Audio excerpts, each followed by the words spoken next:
My name is Solene Fairbanks. I'm 39 years old. 6 weeks ago, I sold my catering and events company for $8.2 million. And on the same night I signed those papers, my husband Garrett sat across from me at our kitchen table and said 4 words that changed everything. Tell them you're broke. I didn't want to believe him. I told him he was wrong about my family. I told him that my mother, my sister Dixie, and my father would never do what he suspected. He didn't argue with me. He just slid a piece of paper across the table with a number written on it. That number was $298,000. Every dollar I had quietly handed to my family over 11 years. He had tracked every single one. And within 48 hours of me making that call, within 48 hours of telling my family I had lost everything, I found out that Garrett had never been more right about anything in his entire life. Before I take you all the way back to the beginning, if this story is already hitting something inside you, please take a second to subscribe and hit that notification bell. I put everything into these stories and I want you here for every part of what I'm about to tell you. Drop your city and the time where you are in the comments. I genuinely love knowing where you're all watching from. Now let me take you back to a Wednesday evening in late October, sitting in the offices of Harwell and Cross Law Firm on Mulberry Street in Elizabethtown, Kentucky, the night everything I had spent a decade building finally had a number attached to it. The conference room smelled like leather chairs and cold air conditioning even though it was fall outside. Garrett sat beside me. Our attorney, a quiet and deliberate man named Franklin Cross, slid the final purchase agreement across the table and I signed my name at the bottom for the last time. $8.2 million. Belrose Events and Catering, the company I had started out of my mother's garage with a borrowed folding table and a second-hand chafing dish, now belonged to a regional hospitality group called Soren Collective. Garrett reached under the table and took my hand without saying a word. Franklin looked over his glasses at me and said quietly, "Congratulations, Mrs. Fairbanks. Very few people build something like this from nothing." He paused before adding, "Be thoughtful about who you share this with and when." Garrett squeezed my hand like he had been waiting 11 years to hear exactly that sentence. On the drive home through the dark Kentucky back roads, Garrett turned the radio off about 5 minutes in. I knew what that meant. It meant he had something to say and he needed me to actually hear it. We pulled into the driveway and instead of going inside we just sat there in the dark with the engine ticking as it cooled. He reached into the back seat and pulled out a yellow notepad. He set it on the dashboard under the dome light. At the top of the first page was that number. $298,000. Broken down line by line. $14,000 to cover my parents' second mortgage when my father's contracting work dried up in 2015. $22,000 to help Dixie launch a boutique clothing store on Lincoln Trail that lasted 8 months before she shut it down and blamed the location. $9,500 for my mother's dental surgery that insurance wouldn't cover. $6,000 for Dixie's car note when she fell behind 3 payments and called me crying from the dealership parking lot. On and on, 11 years of quiet emergencies that all ended the same way with me writing a check and nobody once asking how I was doing. I stared at the page for a long time. I kept waiting for the number to look smaller the longer I looked at it, but it never did. Garrett let the silence sit between us. He wasn't saying it to hurt me. He was saying it because he loved me enough to finally say it out loud. He told me that if I called my family tomorrow and shared the news about the $8.2 million, they would be warm and wonderful and my phone would ring every day. He said my mother would cry happy tears. He said Dixie would start talking about new business ideas within a week. And then he said the thing I didn't want to hear but couldn't argue against. Tell them Belrose collapsed. Tell them the deal fell through and the company went under and you're starting over from nothing. Then wait and see who shows up. I pushed back. I told him they were my family. He said he knew. I told him my mother loved me. He said he believed me. Then he said if I'm wrong, I will drive you to your parents' house myself and sit there while you tell them I was wrong, and I will mean every word of it. I looked at that notepad. 11 years. $298,000. Not once in any of those line items had anyone called just to ask how the business was going. Not once had my mother driven out to help us set up for an event when we were short-staffed. Not once had Dixie shown up just to see what her sister had actually built. I told Garrett to give me the night to think about it. He said take all the time you need. But I already knew. Somewhere between the law office and our driveway, I had already decided. The next morning I woke up before sunrise. I sat at the kitchen table with my coffee going cold and scrolled back through my messages. That's when I found it, buried between a birthday message and a reminder about my nephew Cody's school fundraiser. A message from Dixie to my mother that had been accidentally sent to the shared family thread instead of as a private message. My mother's reply came 4 minutes later. 6 words. Use the rent story again, works every time. I read it twice. Then a third time. I set my mug down so carefully you would have thought it was made of glass. Because the rent story was the one Dixie had called me with 14 months ago, crying so hard I could barely understand her, telling me she was 3 weeks from eviction and had nowhere to turn. I had sent $4,800 that same afternoon without hesitation. I kept scrolling. There were more messages between them. Not many, but enough. Enough to show me that the phone calls weren't impulse. They weren't my sister having a hard month. They were coordinated. They had timing discussions. They had preferred approaches. My mother had once written to Dixie, "Wait until after the holidays, she always feels guilty in January." My hands were completely still as I read. My chest was not. Something shifted in me that morning at that kitchen table in a way I still don't have the right words for. It wasn't rage. It was clarity. Like I had been trying to read a page in a dark room for 11 years and someone had finally turned the light on. I walked upstairs. Garrett was still in bed. I sat on the edge of the mattress and said, "I'm making the call this morning." He opened his eyes and looked at my face. He didn't ask what changed. He just nodded. We went downstairs together. I called my mother first. She picked up on the second ring with that particular warmth in her voice, the warmth I used to believe was simply how she sounded when she saw my name on her screen. I took a breath and told her. I told her that Belrose had collapsed, that we had lost a major contract we had borrowed against, that the debt had swallowed the company, and that Garrett and I were starting completely over. The silence that followed was not the silence of a mother absorbing devastating news. It was the silence of someone doing arithmetic. She said, "Well, what does that mean for the holidays?" Not "Are you okay?" Not "Where will you go?" Not "What do you need?" What does that mean for the holidays? I closed my eyes. I said I didn't know yet. She said she would talk to my father and call me back. He did not ask if I was all right. She simply hung up. I called Dixie next. She didn't let me finish the sentence. She said, "Solene, you have got to be kidding me right now." I said I wasn't. She said, "Do you have any idea how bad your timing is?" She told me she had been counting on me to help cover some things in December and that this was really inconvenient. That was the exact word she used. Inconvenient. I set the phone flat on the table and stared at the ceiling. Garrett was across from me, both hands wrapped around his mug, watching. Then my phone buzzed. The family group thread. My mother had posted first. "Just got off with Solene. The business is gone. I always said she expanded too fast." Dixie replied within 2 minutes. "Honestly, this doesn't surprise me. She always acted like she had more than she did." My father, who I hadn't spoken to directly in 6 weeks, typed one line. "Hope she learned something from this." Not one word about his daughter.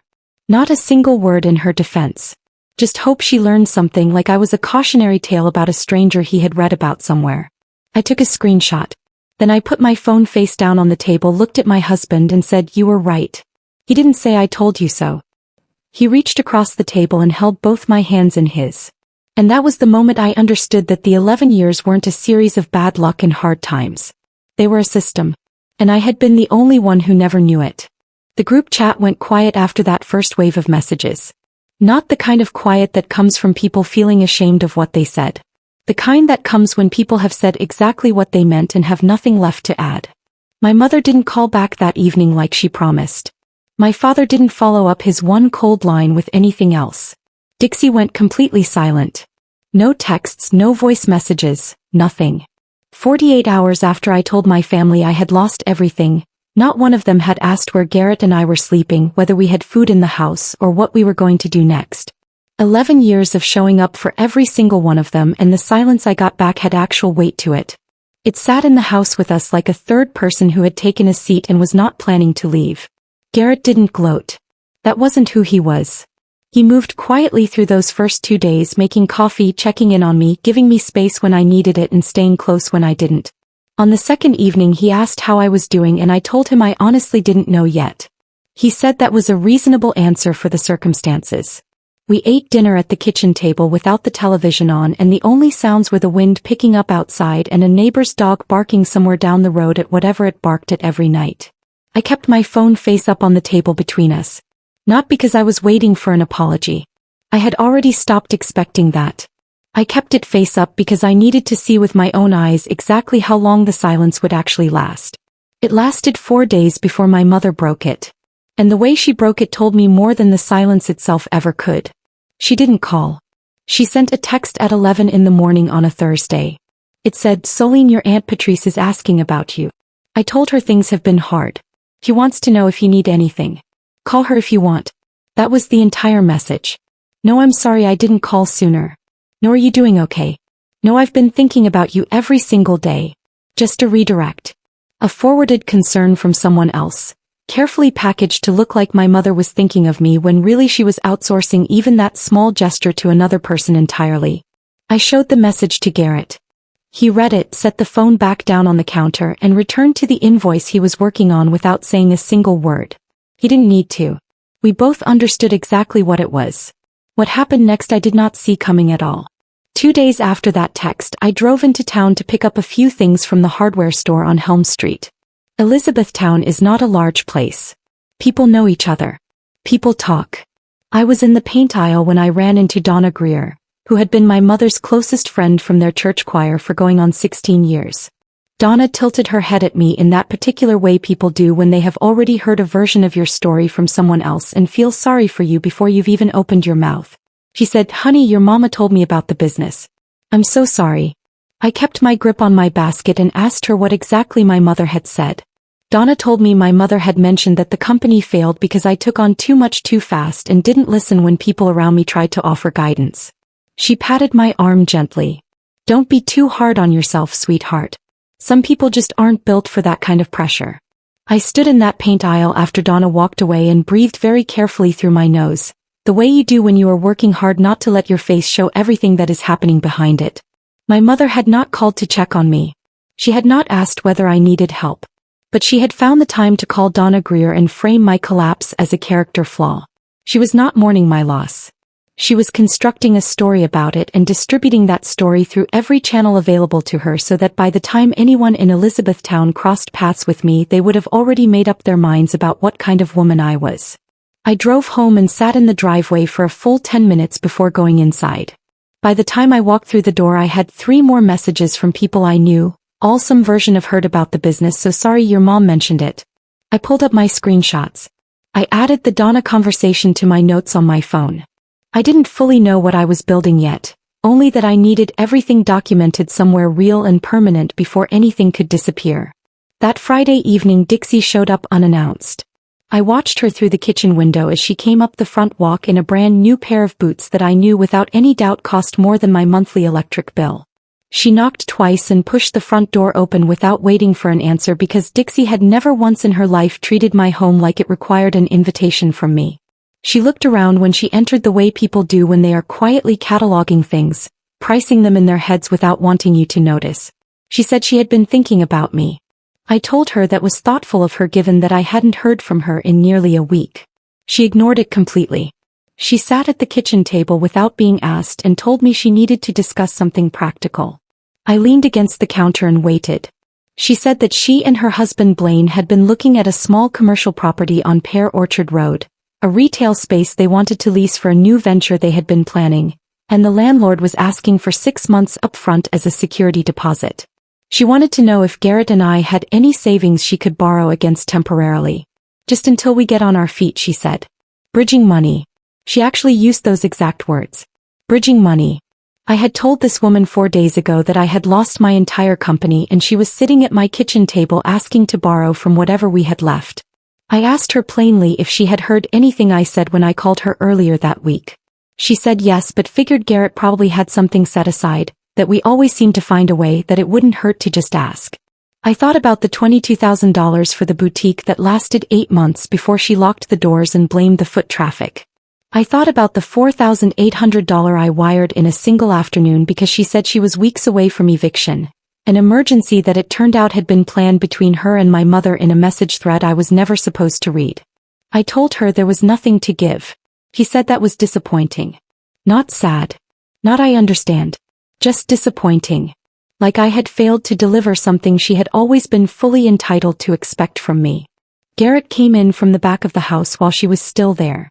He had that particular stillness about him, the calm of a man who has already decided what he thinks and has no interest in pretending otherwise. He said hello to Dixie. She said hello back. The three of us held a silence so loaded it practically needed its own chair. Then Dixie pushed back from the table and said she supposed she would figure something else out.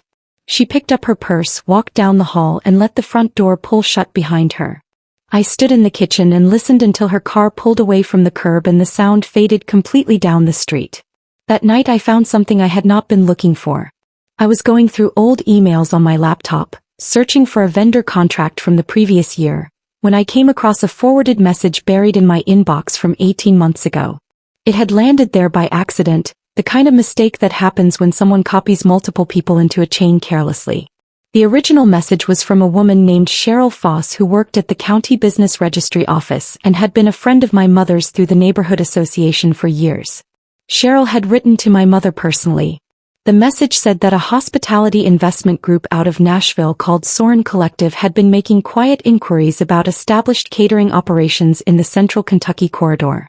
A mutual contact had mentioned Belrose by name as a likely acquisition target. Cheryl ended the message with a simple line. Thought you'd want to know in case Solene needs a heads up. My mother had forwarded it directly to my father. No note attached. No subject line added. Just the forward sent and then buried. 18 months ago my mother had received direct word that a major company was circling my business with serious acquisition interest, and she and my father had sat on it in complete silence. They kept calling. They kept asking. They kept the whole arrangement running because the moment I had real and lasting money in my hands I might finally stop and look at the pattern clearly enough to recognize what it was. I sat at the desk in the dark with the laptop screen casting light across my face. Garrett was standing in the doorway behind me. I turned the screen toward him and waited while he read. He didn't look angry. He looked tired in the particular way of someone who has been right about something for a very long time and is now simply looking at the evidence of it. He said they knew. I said I know. He said they knew and they kept going anyway. I closed the laptop. Outside, the wind moved through the trees in the backyard and that same dog down the road barked at the same stretch of darkness it barked at every single night. And I sat there thinking about all the times I had answered the phone and told myself it was love calling, never once stopping long enough to ask myself why love always seemed to need something from me every time it did. 3 days after Dixie's visit, my phone rang at 7 in the morning. It was my mother. Not a text this time. An actual call which told me something had shifted in her approach. I let it ring twice before I answered. Her voice was different from the first call. Softer. Measured. The careful warmth she used when she needed something and knew that asking directly wouldn't work. She said she had been thinking about Garrett and me constantly and that she felt terrible about how she had reacted when I first told her. She said she wanted to make things right. I stood at the kitchen window with my coffee and listened without interrupting. She said she and my father wanted us to come for Sunday dinner. Just family. Just the four of us and Dixie. A chance to sit down together and figure out how to move forward. She said the word together 3 times in one sentence. I noticed that. I told her I would think about it and let her know. She said of course take all the time you need sweetheart. After I hung up I stood at that window for a long time watching a pair of starlings work their way across the back fence. Garrett came in and poured his coffee. I told him about the call. He set his mug down and looked at me. He said she's never called at 7 in the morning before. I said I know. He said what do you think changed? I said I didn't know yet but that I intended to find out before I agreed to anything. He nodded. He said whatever you decide I'll be right next to you. That was the thing about Garrett. He never told me what to do. He just made sure I never had to do any of it alone. Later that afternoon Dixie texted me. The message was short. Mom says she invited you Sunday. Please come. It would mean a lot. I read it twice. Dixie asking me to come to a family dinner was unusual enough on its own. Dixie using the phrase it would mean a lot was something I genuinely could not remember her saying to me before, not once in our entire adult lives. I screenshot the message and added it to my file. That file was growing. I had the original group chat screenshots, the Donna Greer conversation in my notes, the forwarded email from Cheryl Foss, and now this. I didn't know yet exactly what shape the truth was going to take when everything finally came to the surface. I just knew I needed to be ready when it did. I called my oldest friend, A woman named Vera Hutchins who had known me since we were 12 years old and had watched me build Belrose from a card table in a church parking lot into a company with 12 full-time employees and a commercial kitchen on Ring Road. Vera had a way of cutting through things that I had always relied on. I told her about the Sunday dinner invitation. She was quiet for a moment and then she said, "Soline, when has your mother ever called a family dinner that wasn't about something she needed?" I didn't have an answer for that. Vera said, "I'm not telling you not to go. I'm telling you to go in with your eyes open and both feet under you." I wrote that down after I hung up. Both feet under you. I kept coming back to it. I told my mother on Saturday morning that Garrett and I would come. She sounded pleased in a way that felt slightly too immediate, like the relief in her voice arrived before she had time to modulate it. She said dinner was at 6, that she was making her pot roast, that it was going to be so good to have everyone together. I said we would be there and spent the rest of Saturday doing something I had been putting off for 2 weeks. I sat down at the kitchen table with my full records of the business sale and I read through every document carefully. The purchase agreement. The transfer of assets. The letters from Franklin Cross confirming the structure of the transaction. I was not looking for anything specific. I was reminding myself of what was real. Of what I had actually built. Of what my name was actually worth, because whatever was waiting for me at that Sunday dinner, I needed to walk in knowing exactly who I was and what I had done, not the version my mother had been distributing around Elizabethtown. Sunday arrived gray and cold, the kind of November afternoon in Kentucky that feels like the sky has decided to take the day personally. Garrett wore his good jacket. I wore the dark green dress I had bought for the ribbon cutting when Belrose opened its second location on Rineyville Road 4 years ago. I wore it on purpose. My parents' house was a tan brick colonial on Crescent Hill Drive that my father had bought in 1987 and kept in reasonable shape mostly through the money I had sent over the years for repairs he called emergencies. The gutters I had paid to replace. The water heater I had funded. The back deck that had supposedly been rotting from the inside but looked perfectly solid as we pulled up the driveway. Garrett parked and turned off the engine. The light in the dining room was on and through the front window I could see movement. People already gathered inside. He looked at me. "Ready?" I said yes. I meant it. My mother opened the door before we reached it. She hugged me in that way she had, both arms wrapping tight, her chin on my shoulder, the hug that felt like love until you noticed it only ever appeared when she needed something from you. My father stood in the hallway behind her looking older than the last time I had seen him and about 10 pounds lighter. He shook Garrett's hand and nodded at me. Dixie was in the living room with Blaine, who stood when we entered and offered his hand to Garrett with the stiff politeness of a man who is trying hard not to look like he is calculating something. We all sat in the living room while my mother finished in the kitchen and the conversation moved carefully around the edges of everything that mattered, the weather, Cody's school grades, a neighbor's recent knee surgery, anything that kept the real subject out of the center of the room. Dinner was served and we made it through the pot roast and the bread and most of the first hour with the surface of things intact. My mother kept refilling glasses. My father kept his eyes mostly on his plate. Dixie talked more than usual, filling the air the way people do when they are nervous about what might happen if the silence gets too long. It was Blaine who finally put the thing on the table. He did it casually, like it was just a passing thought and not something that had been the entire purpose of the evening from the start. He said he and Dixie had been looking seriously at a business opportunity and that he wanted to get the family's thoughts on it. My mother set her fork down. My father looked up from his plate for the first time all evening. Blaine explained that a commercial space had come available on Helmwood Drive, a building with a ground floor retail space and a second floor apartment, and that he and Dixie wanted to purchase it outright rather than lease. He said the asking price was $420,000. He said they had financing lined up for the majority of it but that there was a gap of $60,000 that they were hoping family could help bridge. He used that word again. Bridge. The same word Dixie had used sitting at my kitchen table less than 2 weeks after I told her I had lost everything. I set my glass down very slowly. My mother looked at me. There was an expression on her face I recognized. It was the same expression she wore on the phone right before she asked for something, the combination of warmth and expectation that had worked on me for 11 years because I had always wanted so badly to believe the warmth was the real part. I asked Blaine directly where the $60,000 was supposed to come from. He glanced at Dixie. Dixie glanced at my mother. My mother smiled at me. "Soline, sweetheart, we were hoping that maybe you and Garrett had something set aside that you could contribute. As a loan, of course. We'd put it in writing." I looked around that table. My father was looking at his glass. Dixie was looking at the centerpiece. Blaine was looking at Garrett. And my mother was looking at me with that particular expression that had defined my entire relationship with this family, the one that said I love you and you owe me in the exact same breath. This was the dinner. This was why she called at 7 in the morning. This was why Dixie had texted it would mean a lot. Not because they missed me. Not because they were sorry. Because they needed $60,000 and believed I might still say yes. I thought about the Sunday dinners I had missed over the years because I was working 18-hour days to keep Belrose running. I thought about the holidays I had driven home exhausted and empty-handed because everything I had was going back into the business.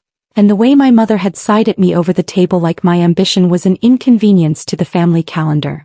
I thought about Cheryl Foss's email sitting unopened in my inbox for 18 months while the people in this room kept calling with their hands out. And then I did something I had never done in 11 years of Sunday dinners and phone calls and emergency transfers and quiet sacrifices that nobody ever acknowledged. I said no. Not I'll think about it. Not let me talk to Garrett. I said no. Flat and clean and without any of the apologizing I would have wrapped around it a year ago. The table went completely still. My mother's expression shifted in a way that was almost imperceptible but that I had spent my whole life learning to read. The warmth left her face like a light going out. And what replaced it told me everything I still needed to know. Nobody moved for what felt like a full minute after I said no. Blaine picked up his water glass and set it back down without drinking from it. Dixie smoothed the napkin in her lap with both hands the way she always did when she was trying to decide what expression to wear. My father looked at the centerpiece. My mother was the first to speak and when she did her voice had dropped the warmth entirely. She said she didn't understand that it was just a loan, that family helped family, that she couldn't believe I was sitting at her table after everything she had done for me over the years and refusing to help my own sister. I listened to all of it without interrupting. When she finished I asked her one question. What exactly have you done for me, Mom? The room went so quiet I could hear the refrigerator running in the kitchen. She started listing things. She said she raised me. She said she put food on the table and clothes on my back and drove me to school. She said she was there when I was sick and she was there when I needed guidance. I let her finish. Then I told her that what she was describing was called parenting, and that I was grateful for it, but that it was not a debt I owed her for the rest of my life with interest compounding every time she needed money. My mother's face went through several expressions in rapid succession and none of them were ones she would have chosen if she'd had the time to arrange them. Dixie made a sound somewhere between a laugh and a gasp. Blaine pushed his chair back slightly from the table. My father said my name in a low warning voice. Solène. Just my name, like saying it might stop whatever was already in motion. It didn't. I told them I needed to say something and that I needed them to hear it without interrupting. My mother started to speak and I said, please, Mom, just listen. She closed her mouth. I told them that I had spent 11 years believing that every phone call and every wire transfer and every check I wrote was an act of love, that I was choosing my family the way they had always chosen me. I told them I had believed that until about 2 weeks ago when I found a message in our family thread that I was never supposed to see. I watched my mother's face. Something moved behind her eyes. A flicker of recalculation. She knew exactly which message I was talking about before I even described it. I told them about the use the rent story again message. I told them about the other exchanges I had found, the timing discussions, the coached approach, the way my mother had once advised Dixie to wait until after the holidays because I always felt guilty in January. I laid it out plainly and without raising my voice. Dixie's jaw tightened. She said those were private messages and that I had no right to read them. I told her she had sent one of them to a shared thread by mistake, so I had every right to read exactly what landed in my own inbox. Blaine looked at Dixie with an expression I hadn't seen on his face before, something that sat between confusion and a slow dawning realization that he was only now catching up to. My mother said that what I was describing was completely taken out of context. I said there was no context in which use the rent story again meant anything other than what it said. My father stood up from the table. Not dramatically. He just rose slowly from his chair the way a man does when he has decided he cannot sit still any longer and walked to the kitchen doorway and stood there with his back to us and his hands in his pockets. I watched him for a moment. He was the one person in that room I had spent the most years making excuses for. He was quiet the way some men were quiet. Not because they were peaceful but because they had decided long ago that keeping the peace was someone else's job. He had stood in the background of every financial request, every staged phone call, every coached emergency, and he had simply allowed it to continue because allowing it was easier than stopping it. I had always told myself he just didn't know. Standing in my parents' dining room that Sunday evening watching him face the kitchen wall, I finally stopped telling myself that. I opened my phone. I told them there was one more thing. I told them about the forwarded email from Cheryl Foss. I told them that 18 months ago my mother had been informed directly that Soren Collective was looking at Belrose as an acquisition target, and that she had forwarded that information to my father, and that neither of them had said a single word to me about it. My mother said Cheryl had probably been exaggerating, that it was just gossip from the county office, that they hadn't wanted to get my hopes up over something that might come to nothing. I asked her why, if that were true, she hadn't at least mentioned it and let me decide for myself what to do with the information. She didn't answer. Dixie was looking at my mother now with an expression I couldn't fully read, something that looked like it might have been surprise but might also have been the face of someone recalibrating how much they actually knew about the person sitting next to them. Blaine cleared his throat. He said he thought maybe this wasn't the best time to be having this conversation. I told him there was never going to be a best time and that this was the time we had. He nodded and looked at the table. My mother turned to my father's back and said his name. Raymond. He turned around. His face was tired in a way that had nothing to do with the hour. He looked at me and I looked back at him and something passed between us that I didn't have a word for yet. Not forgiveness. Not resolution. Just a kind of mutual exhaustion at the distance between where we were and where we should have been 20 years ago. My mother made one more attempt. She said that whatever had happened in the past, we were still a family and that families worked through things, and that she hoped I wasn't going to let a few misunderstandings poison everything we had built together. I thought about the word misunderstandings. I thought about how much work that word was being asked to do in that sentence. 11 years. $298,000. A coordinated system of scripted phone calls and coached emergencies and a suppressed acquisition email and a Sunday dinner that was called not because anyone missed me but because they needed my signature on a financial arrangement. Misunderstandings. I picked up my napkin from my lap, folded it neatly and set it on the table beside my plate. I told my mother that I loved her, that I loved all of them, but that I was no longer available to be the solution to problems I had no part in creating. I told them that from that point forward I would not be contributing money to anyone in the family under any circumstances, and that I was saying it clearly and directly so there would be no confusion later about what I had meant. Dixie said I was being dramatic. She said I was taking everything personally when really it was just family doing what families did. I asked her what families did exactly. She said they leaned on each other. I told her there was a difference between leaning and taking, and that what had been happening for 11 years was not leaning. She looked at me for a long moment and then she looked away. That was the moment I understood that Dixie knew exactly what she had been doing. She had always known. The difference between my mother and my sister was that my mother had convinced herself it was love. Dixie had never bothered with that particular story. Garrett had been quiet through all of it the way he was always quiet in rooms where I needed to be the one speaking. He stood when I stood. He placed his hand on my back the way he always did, a steadying pressure that said I'm here without saying anything at all. I thanked my mother for dinner. I meant it plainly and without irony, because she had made a good pot roast and that was still true regardless of everything else. I shook my father's hand. He held it for a moment longer than a handshake required and looked at me with something in his eyes that I chose to believe was more than just regret, though I couldn't have said with certainty what else was in there. I nodded at Dixie. She didn't nod back. Blaine said goodnight to Garrett. We walked down the front hall and out through the same door my mother had opened with such careful warmth 3 hours earlier. Outside the night was cold and completely still. The porch light threw a yellow circle across the front steps and beyond it everything was dark. Garrett walked to the car without a word and I followed. We got in and he started the engine and pulled out of the driveway onto Crescent Hill Drive and neither of us said anything for the first few minutes. The streetlights moved across the windshield one after another in a slow, steady rhythm. After a while Garrett said, "You okay?" I looked out at the dark fields on the edge of town coming up as we turned onto the main road. I told him that I wasn't sure okay was exactly the right word but that I was clear. He asked what I meant. I said I meant that for the first time in 11 years I had sat at that table and said what I actually thought instead of what would keep the peace, and that even though it had cost something I couldn't fully measure yet, it had also given something back that I hadn't realized I was missing.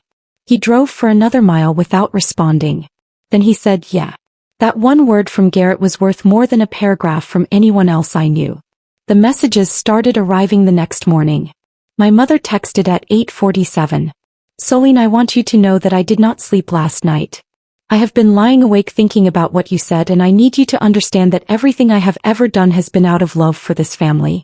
I read it standing at the kitchen counter before I had even made coffee, set the phone down, made the coffee, then read it again.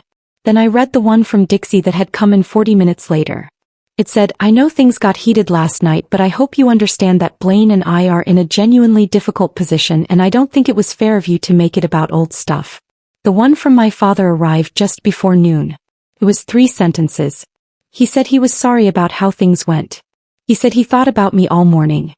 He said he hoped I knew he was proud of me. I read that one 4 times. What struck me about all 3 messages was not what they said but what none of them said. Not one of them acknowledged what I had actually put on the table the night before or addressed the coordinated messages, the coached phone calls, the suppressed email from Cheryl Foss. They had all simply skipped over the substance of everything and gone straight to the emotional appeal, the sleepless night, the unfairness, the 3 careful sentences from my father designed to remind me that his love was still available if I wanted to come back for it. I had spent 11 years responding to that kind of appeal. I knew exactly how it worked. I put the phone in my jacket pocket and went outside to pull weeds from the garden bed along the back fence because I needed something to do with my hands that was real and productive and had nothing to do with any of them. Vera called that afternoon. She had heard from 2 different people that Blaine and Dixie's property deal on Helmwood Drive had fallen through, that the financing they thought they had secured had conditions attached that the seller wouldn't accommodate, and that without the $60,000 gap covered they couldn't proceed. The listing had already gone back to the market. I told Vera I was sorry to hear that, and I meant it in the specific way you can be genuinely sorry about a consequence you had no part in causing. Vera was quiet for a second and then she said, "Soline, you know this is not your fault." I said I knew that. She said, "I want to make sure you actually know it and aren't just saying it." I told her I was working on the distance between those 2 things and thought I was closer than I used to be. She said that was good enough for now. What I had not prepared myself for was the call I got 4 days after the dinner from my father's sister, my Aunt Glennis, who lived in Radcliffe just 12 minutes up the road and who I had always loved in the uncomplicated way you love family members who never ask you for anything. Glennis was 71 years old and had a voice like warm gravel and had always called things exactly as she saw them without malice or performance. She asked if she could come by. I said yes. She arrived the next morning with a homemade coffee cake, set it on the kitchen table, and sat across from me with her hands folded and told me that my mother had called her. She said my mother had described the Sunday dinner in a way that cast me as cold, ungrateful, and said I had humiliated the family by refusing to help. She said my mother had asked her to reach out to me and help me see reason. I waited. Glennis reached across the table and covered my hand with hers. She said, "Baby, I want you to know I told your mother I wasn't going to do that." She said she had listened to my mother's version and then she had asked my mother one simple question. She had asked when was the last time you called Soline just to see how she was doing, no reason, no ask, just to hear her voice. Glennis said my mother had gone quiet on the phone and then changed the subject. He squeezed my hand. "I've watched your family draw from you for a long time," she said. "I never said anything because I thought it wasn't my place. But I'm saying something now. What you did at that dinner took more courage than most people have in them. I want you to know I saw it." She cut me a slice of coffee cake and we sat together for 2 hours talking about everything and nothing, and it was the most at ease I had felt in weeks. The ripple effects in Elizabethtown moved the way they always did in a town that size, steadily and in every direction at once.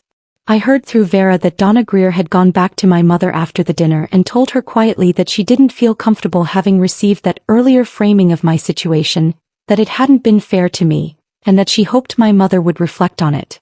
I heard that 2 women from my mother's church circle had started asking questions that my mother couldn't answer in the way she was used to answering them, because the story she had distributed no longer lined up with the things people had since learned. I didn't track any of it deliberately. In a town of that size you don't have to. The information finds you whether you look for it or not. 3 weeks after the dinner my father came to the house alone. No call ahead, no text. I saw his truck in the driveway from the kitchen window and I stood there for a moment before I went to open the door. He looked smaller outside the context of his own house, the way people sometimes do when you see them on unfamiliar ground. He had his cap in his hand. He asked if he could come in. I opened the door wider. Garrett was in the back room working. I poured 2 coffees and we sat at the kitchen table and my father wrapped his hands around his mug the way he always had, like the warmth of it was something he needed to hold on to. He didn't say anything for a long time. Then he said, "I have not been the father you deserved." He said it plainly and without the softening qualifiers men usually pack around a sentence like that. No, it's complicated, or I did my best, or you have to understand how things were.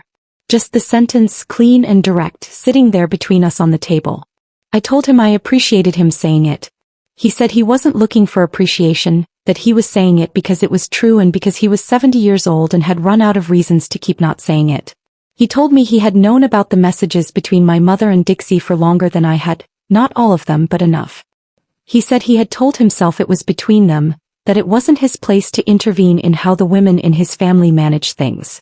I told him that the money coming out of my account made it his business. He nodded. He said he knew that. He said he had no defense that held up under scrutiny and wasn't going to insult me by constructing one. We sat with that for a while. Outside, a cardinal landed on the fence post at the edge of the garden and sat there long enough that we both noticed it. My father watched it for a moment and then looked back at his coffee. He said, "You built something real, Soline. Something entirely yours." I should have said that a long time ago and I'm sorry I didn't. I didn't tell him it was okay because it wasn't entirely okay and I had promised myself I was done saying things just to smooth the air in a room. But I told him I heard him. And I told him that the door was not closed, that I just needed time, and that time was the one thing I was finally in a position to take. He finished his coffee, rinsed his mug in the sink the way he always had at home and put his cap back on. He shook Garrett's hand on his way out and said, "You're a good man, Garrett." Garrett said, "Take care of yourself, Raymond." My father walked out to his truck and I watched from the window as he pulled down the driveway and turned onto the street and disappeared. Garrett came and stood beside me. He didn't ask how it went. He could see on my face that it had gone the way things go when they are honest but not yet finished, when something has shifted but not yet settled. He put his arm around me and we stood there looking out at the empty driveway. That evening I called Catherine Ashby, an estate and trust attorney, 2 counties over, whose name Franklin Cross had given me the week after the sale closed. I had been putting off the call for weeks. I stopped putting it off. I told her what I needed. She said she could have something drafted within 10 days, and we set a meeting for the following Thursday. When I hung up, I went to my desk and opened my laptop and created a new folder. I labeled it Next Chapter. I put the business sale documents in it. I put the attorney intake form in it. And then I sat back in my chair and looked out the window at the yard and the garden bed and the fence line where the cardinal had been that afternoon. The folder was mostly empty. That was the point. What went into it from that moment forward was going to be mine to choose. I did not reply to my mother's texts that week. Or Dixie's. I sent my father a single message 2 days after his visit. Said, "Thank you for coming." He replied with one word. "Always." I kept it. I did not delete it or screenshot it or add it to any file. I just kept it the way you keep something small that is true, quietly, in a place where it belongs to you alone. 8 months after the Sunday dinner on Crescent Hill Drive, Garrett and I closed on a property in Bardstown, 40 minutes southeast of Elizabethtown, a town that smelled like cedar and wood smoke in the mornings and had a main street lined with oak trees old enough that their roots had started lifting the sidewalk in places. The property was 11 acres. Not large by any measure, but the kind of land that knew what it was: a sloped meadow running down to a tree line, a stone-faced farmhouse that needed work in the way houses need work when they have been lived in honestly for a long time, and a detached workshop that Garrett claimed immediately and started filling with lumber and tools inside of a week. We didn't tell anyone we were moving until the sale was final. Not out of secrecy, but because there was something I had learned about myself over those 8 months, which was that I no longer needed to share things before they were mine. The trust was established in February. Catherine Ashby had done exactly what she said she would: clean documents, clear language, a structure that required no interpretation and left no gaps for someone else to petition their way through. Garrett and I reviewed every page together at her office on a Tuesday afternoon with the rain coming down outside the window and signed where we were asked to sign. Catherine shook our hands when it was done. She said, "This is a good thing you've done for yourselves." I believed her. On the drive back to Elizabethtown that evening, I felt something settle in my chest that I hadn't fully noticed was unsettled until it finally wasn't. Like a window latch that had been loose for years and someone had finally tightened the screw. My mother contacted me 4 times between November and the following spring. The first 2 messages were variations of what she had sent the morning after the dinner, emotional in framing, careful in language, designed to reopen rather than resolve. The third was a longer message in January that ran to several paragraphs and covered considerable ground, some of it genuinely sorrowful in tone, some of it still unmistakably angled. I read it twice and did not reply.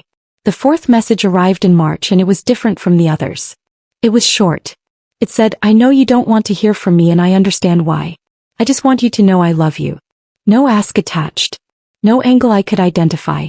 I read it several times trying to find the mechanism, the thing it was designed to open, and I couldn't locate one. I didn't reply to that one either, but I didn't delete it. I put it in a folder I hadn't named yet and left it there. Dixie went quiet after January. Not the strategic quiet of someone waiting for the right moment, but the quieter quiet of someone who had finally understood that the moment was not coming. Blaine sent Garrett a text in February that said simply, "Hope you guys are doing well." Garrett replied, "Same to you." That was the extent of it. I heard through Vera in the spring that Dixie and Blaine had renegotiated their finances substantially, sold the leased car, moved into a smaller rental on the east side of Elizabethtown, and that Dixie had taken a part-time bookkeeping job at a veterinary clinic on Pear Orchard Road, which was the same street where the commercial property deal had collapsed. I didn't find any satisfaction in that detail. I had stopped looking for satisfaction in what happened to other people somewhere around December, when I realized that tracking the consequences of someone else's choices was its own kind of tether, and I was trying to cut tethers, not collect them. Vera came to Bardstown in April to see the new property. She stood in the meadow with her hands on her hips and looked at the tree line and then back at the house and then at me. She said, "Solene, this is genuinely beautiful." I told her it was a lot of work. She said that had never scared me before and she didn't see why it should start now. We sat on the porch steps that afternoon with 2 glasses of sweet tea and the kind of quiet between us that only exists between people who have known each other long enough that silence is not something to fill. She told me that Donna Greer had asked about me at a church function in March. That the question had been genuine, not loaded. That people in Elizabethtown had mostly settled into a version of the story that was close enough to the truth that I didn't need to correct it.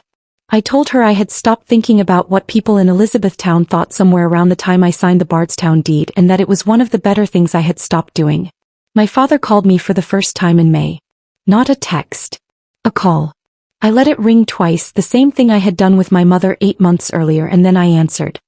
His voice sounded the same as it always had, the low measured voice of a man who had spent his whole life conserving words, using them only when he was sure of them. He asked how the new place was settling.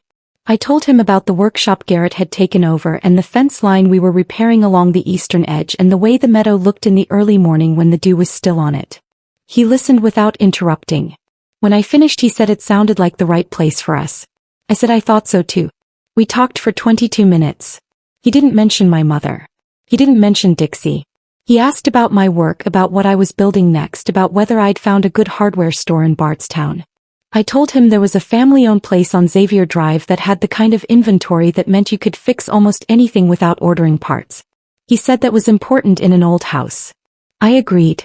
When we hung up I sat on the porch steps for a while with the phone in my hand and thought about the fact that we had just had the most ordinary conversation of our lives, the most purely ordinary conversation I could ever remember having with my father, and that ordinary had never felt like that much of a gift before. The thing nobody tells you about walking away from a dynamic you've been inside for 11 years is that the walking away is not a single moment. It's not the dinner table, it's not the signed documents, it's not even the morning you wake up in a different house in a different town and realize your phone hasn't rung with an emergency in 3 months. It's the accumulation of ordinary days in which you make a decision and the decision is yours, in which you spend money and the spending is yours, in which you feel tired at the end of a day and the tiredness belongs to something you chose. It adds up slowly. You don't notice it happening until one morning you're standing in a meadow in Bardstown with dew on your boots watching the sun come across the tree line and you realize that the particular weight you had been carrying so long it had started to feel like your own skeleton is not there anymore. And the absence of it is so complete that for a moment you don't know what to do with yourself. And then you do. You just keep standing there. You watch the light come in. You breathe. Garrett finished the workshop in June. He built a workbench along the entire back wall from reclaimed oak he had sourced from a barn demolition in Nelson County, And he hung his tools in the kind of deliberate order that told you everything about the kind of man he was. On the evening he finished, he brought 2 chairs out from the house and set them in front of the workshop door facing the meadow and poured 2 glasses of bourbon and handed me one. We sat there until the light was gone. He didn't give a speech. He didn't need to. The chairs side by side and the meadow and the bourbon and the finished workshop said everything there was to say about what we had built and what we intended to keep building. I had married the right person. I had known that for 15 years. I understood it differently now. In July I got a letter in the mail, handwritten on lined paper in a script I didn't immediately recognize. It was from a woman named Patty Sorrells who said she had been watching a channel online that had told a story about a woman from Kentucky who sold a catering company and tested her family, and that the story had made her cry for an hour because it was so close to something she had lived through herself. She said she had tracked down my address through the county records, which I made a note to have updated, and that she hoped I didn't mind her writing. She said she had one question and only one. She said, "Did it get easier?" I sat with that question for 2 days before I wrote back. I sent her a single paragraph. I told her that easier was not quite the word I would use. I told her that what changed was not the weight of it but the relationship to the weight. I told her that one day you stop trying to make the people who diminished you see what they did, and you start putting that same energy into building something they can't touch. I told her that was when things shifted. I sealed the letter and mailed it from the post office on Xavier Drive on a Thursday morning and drove home through the Bardstown back roads with the windows down and the warm July air coming through and the radio playing something I didn't recognize but liked immediately. I turned it up.